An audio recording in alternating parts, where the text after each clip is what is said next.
যেহেতু 1 মাসে মোটামুটি 28 দিনের মতো, সো 28 দিনে 4টা অধ্যায় মিনিমাম কভার করবা। 5টা কভার করলে তো ভালো, 4টা অধ্যায় কভার করার চেষ্টা করবা। অ্যান্ড প্রতি 15 দিন পর পর একটা হিসাব করবা।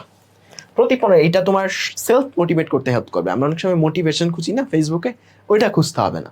সেলফ মোটিভেশন হচ্ছে সবচেয়ে বিগেস্ট মোটিভেশন। এই এইচএসসি লাইফে তুমি যদি সেলফ মোটিভেশন না রাখতে পারো, ওই জায়গাতে যে তোমার ভালো জায়গায় চান্স হবে না, এটা 100% শিওর। প্রথমত নিজের একটা তাড়না থাকতে হবে যে আমার চান্স পাইতে হবে, আমার ওই জায়গাতে যে কিছু একটা ভালো করতে হবে, ভালো একটা রেজাল্ট করতে হবে। সেজন্য এই যে টাইম স্পেন্ডটা, এই টাইম স্পেন্ডের মধ্যে নিজেকে পড়ার সাথে অ্যাটাচ করে রাখার জন্য নিজেকে বিভিন্ন মাধ্যম খুঁজে বের করতে হবে। এটা এক একজনের জন্য এক একটা হবে। মনে করো তোমার মুভি দেখতে ভালো লাগে, তুমি নিজেকে নিজে গিফট দিবা যে আমি এই পড়াশোনাটা শেষ করবো, পড়াশোনা শেষ করে আমি হচ্ছে এই সিরিজটা দেখবো, no problem with that. But চেষ্টা করবা নিজেকে নিজে স্যাটিসফাইড রেখে, নিজেকে নিজে মোটিভেটেড রেখে সবসময় পড়াশোনার সাথে রাখার।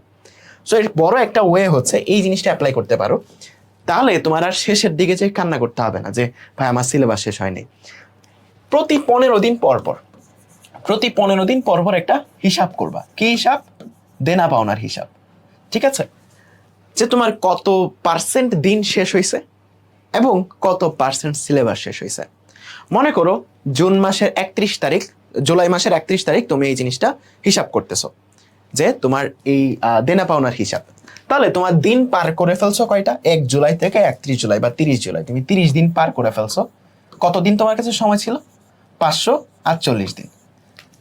তার মানে এই যে সময়টা, এই পার্সেন্টেজ অফ সময়টা তুমি অলরেডি শেষ করে ফেলছো।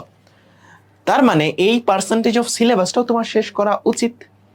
তুমি তখন ক্যালকুলেট করবা যে তোমার কয়টা অধ্যায় শেষ হয়েছে। মনে করো তোমার 3টা অধ্যায় শেষ হয়েছে, সো 3 ডিভাইডেড বাই তোমাকে পড়তে হবে কয়টা? 75টা। এটার একটা পার্সেন্টেজ বের করবা। সো এই জিনিসটা তুমি যখন ব্যালেন্স করে আগাবা, দেখবা যে তোমার এই জায়গাতে এই টাইম স্পেনে যে তোমার সিলেবাসটা অলমোস্ট শেষের কাছাকাছি, শেষ না হোক অ্যাটলিস্ট শেষের কাছাকাছি তুমি পৌঁছাইতে পারবা।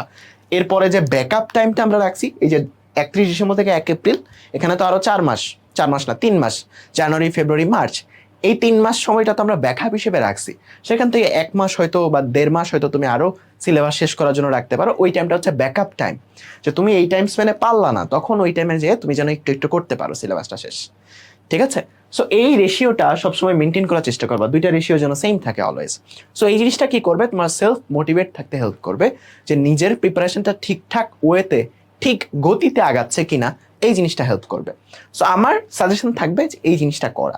এর পরবর্তীতে আসি টাইম স্পেন এবং সিলেবাস সম্পর্কে একটু আইডিয়া আমরা